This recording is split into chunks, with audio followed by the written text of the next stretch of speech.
Looks like they finally gave up. Don't start celebrating yet. We're leaking fuel. Damn it. Tank shot up.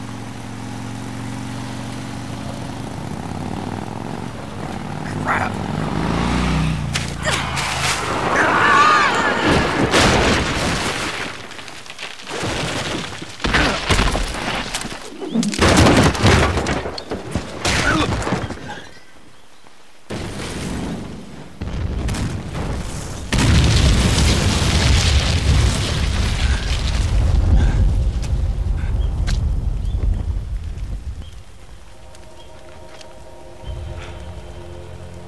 Eva! I'm over here.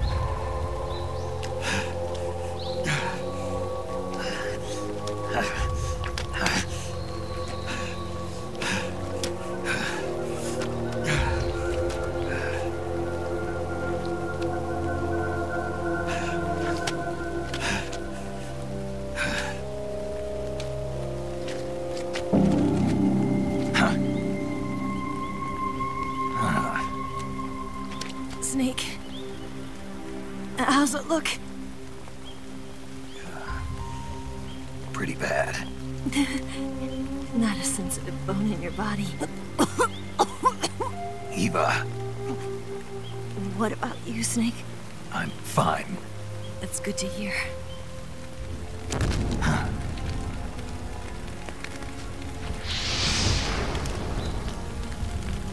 We have to get away from here, Eva. Let's go. Leave me. Eva! The boss is waiting for you.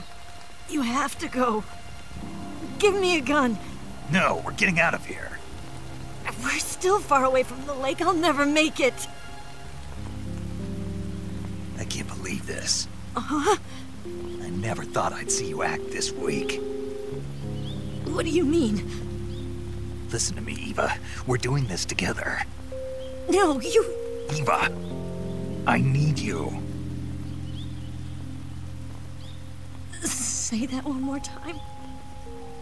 I need you. I can't fly the wig by myself.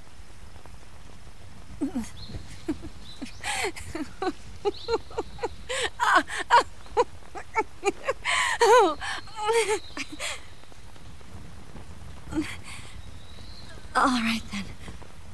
I guess I'd better help you out.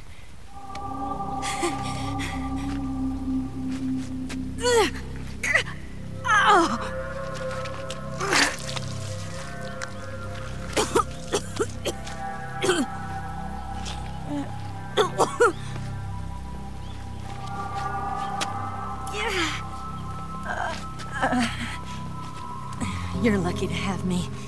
No.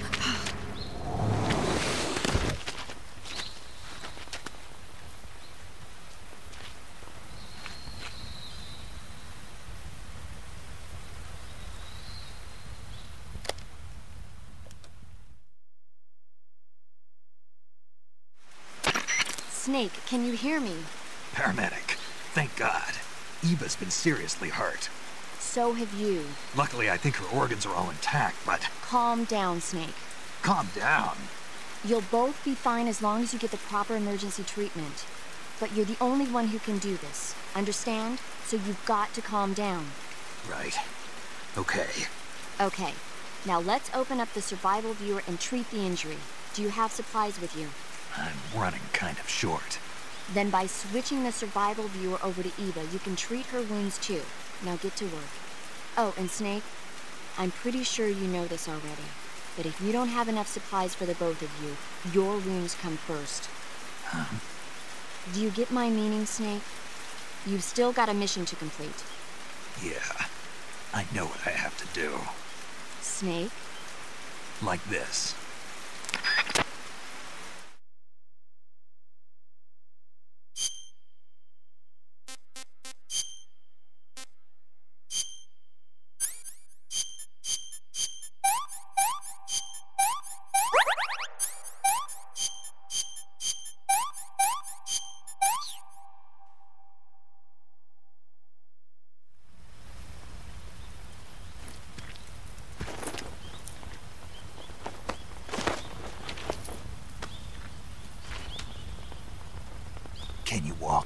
Yeah, I think so.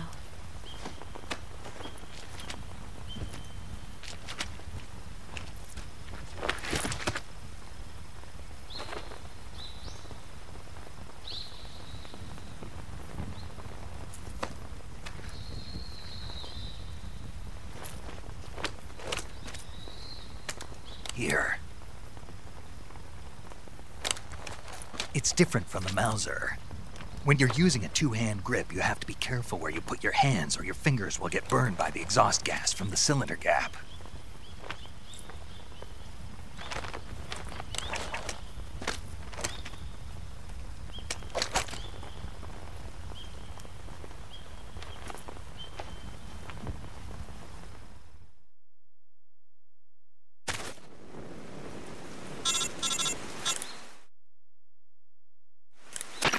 Snake, are you all right? I've been better. What about Eva? I healed her up. She can manage. Good. Snake, you'll take the lead and break through the enemy's line of defense. Eva will ordinarily be following behind you. If you lie on your belly, she'll lie down as well. If you slip and fall off a cliff, she'll follow right behind. You can call out to Eva by pressing the action button. Head to the lake along with Eva.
Where'd you go? Where'd you go?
Let me have some more.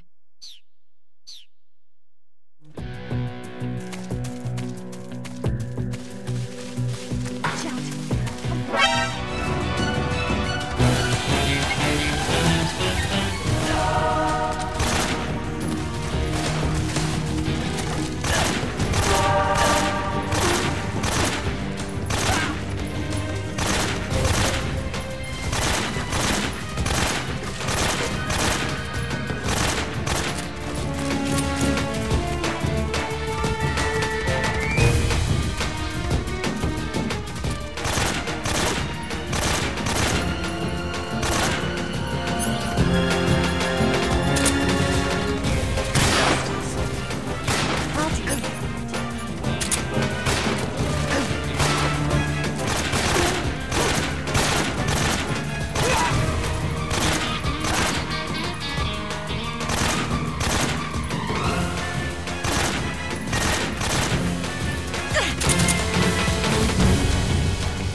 Snake, the lake is just over that cliff.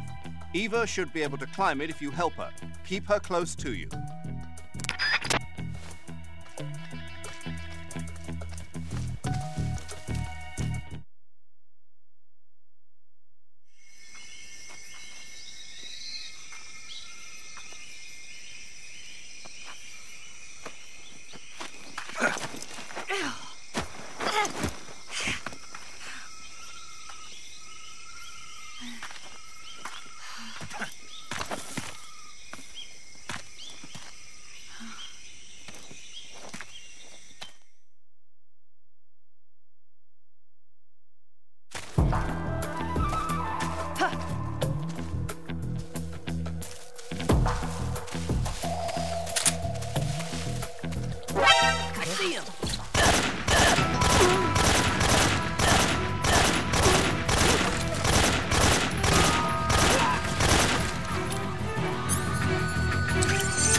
something.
Can I have seconds?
Come on, Snake.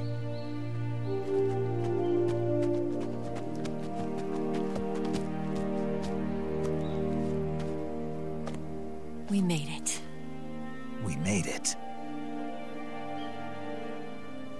Over there.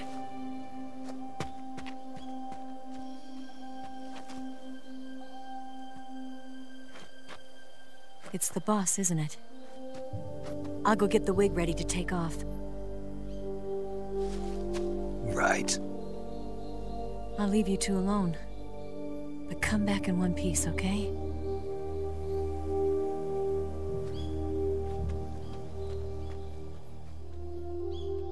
Promise me!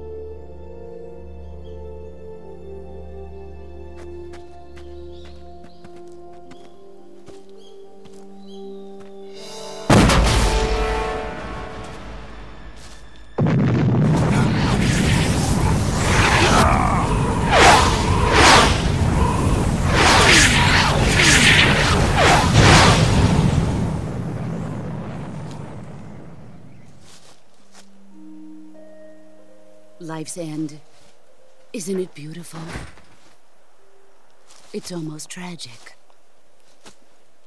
When life ends, it gives off a final lingering aroma. Light is but a farewell gift from the darkness to those on their way to die. I've been waiting, Snake, for a long time.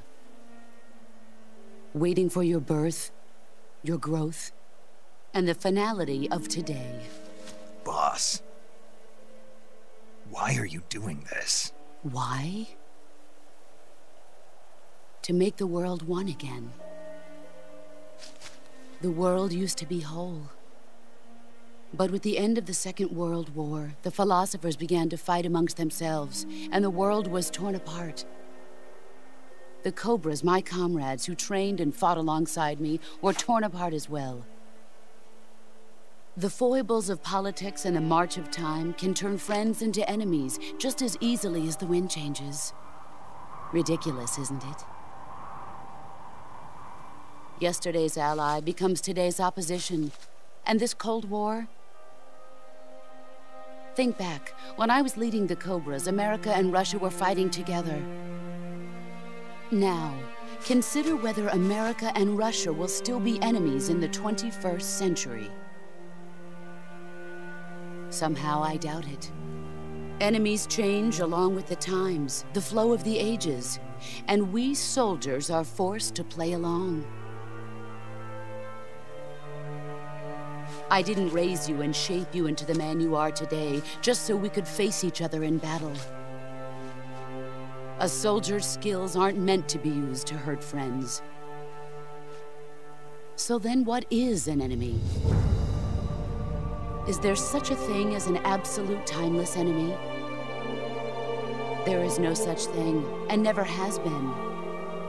And the reason is that our enemies are human beings like us. They can only be our enemies in relative terms. The world must be made whole again. The philosophers must be reunited.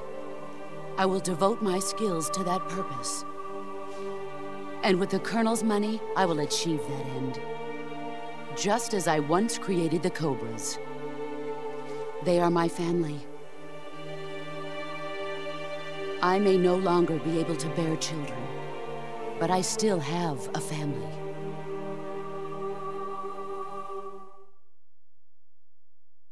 It was November 1st, 1951.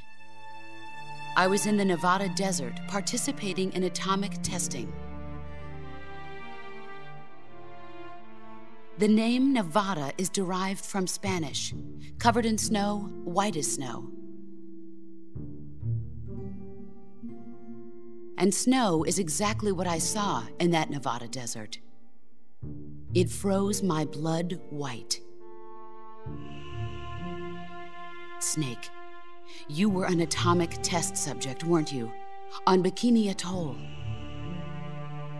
That's part of the reason I was drawn to you. You and I are alike.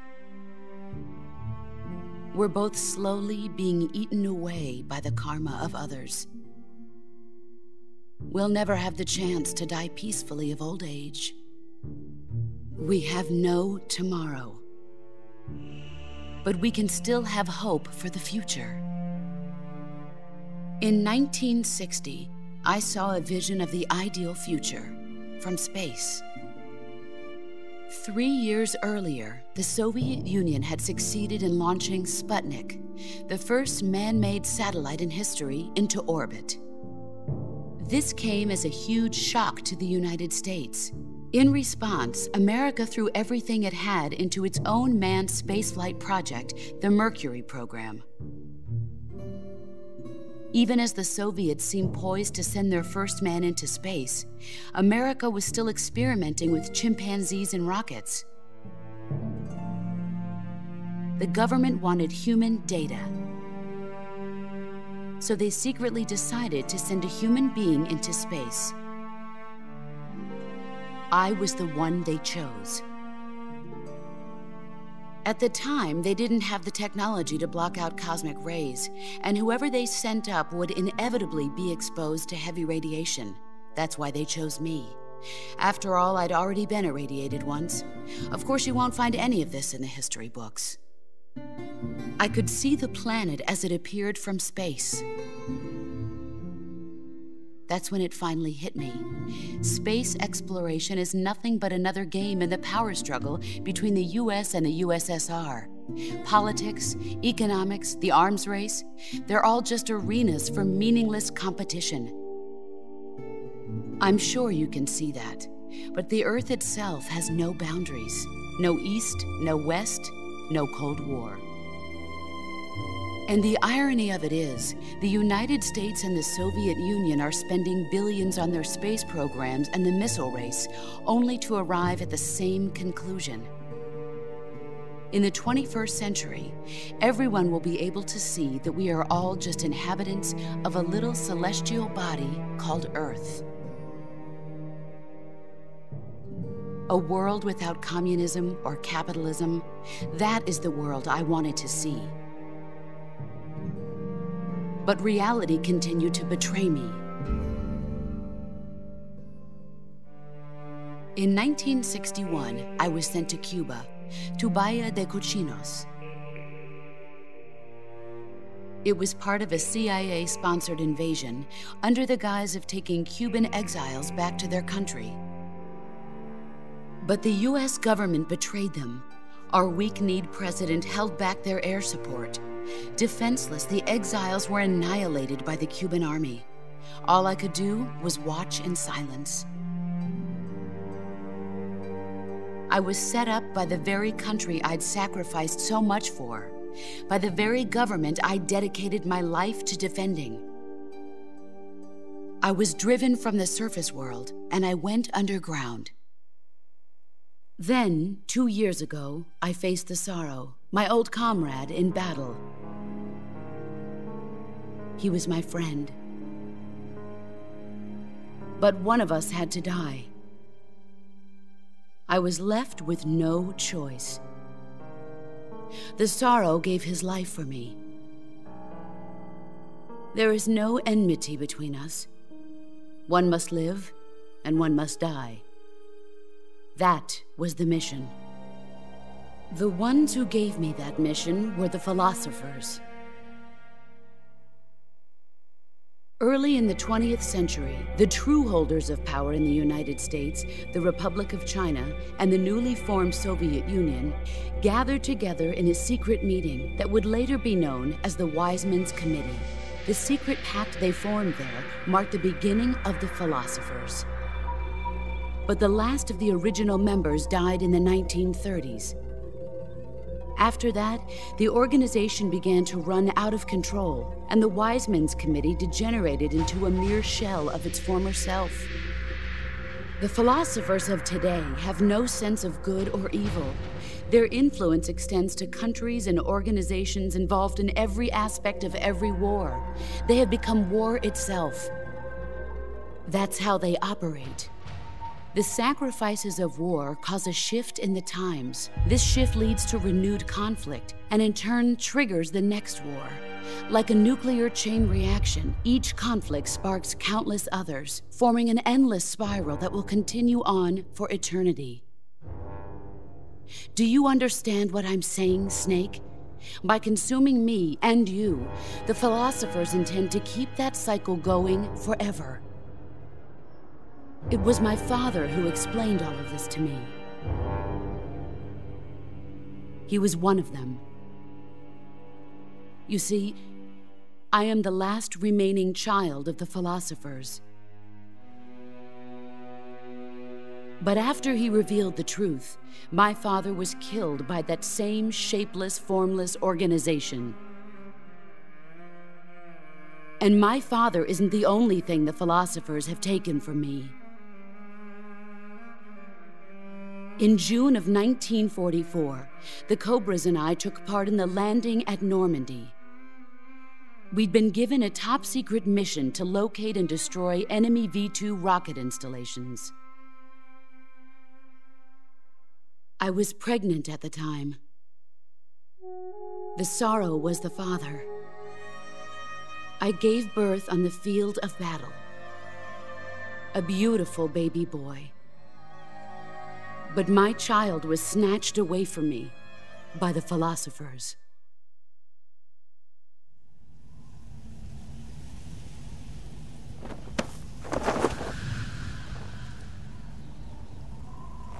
Look at this scar. This is proof that I was once a mother. I gave up my body and my child for my country. There is nothing left inside me now. Nothing at all. No hatred, not even regret. And yet sometimes at night, I can still feel the pain creeping up inside me, slithering through my body like a snake.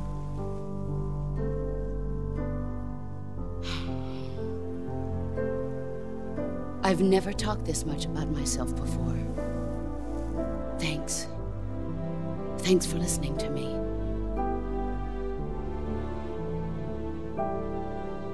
I feel content. Snake,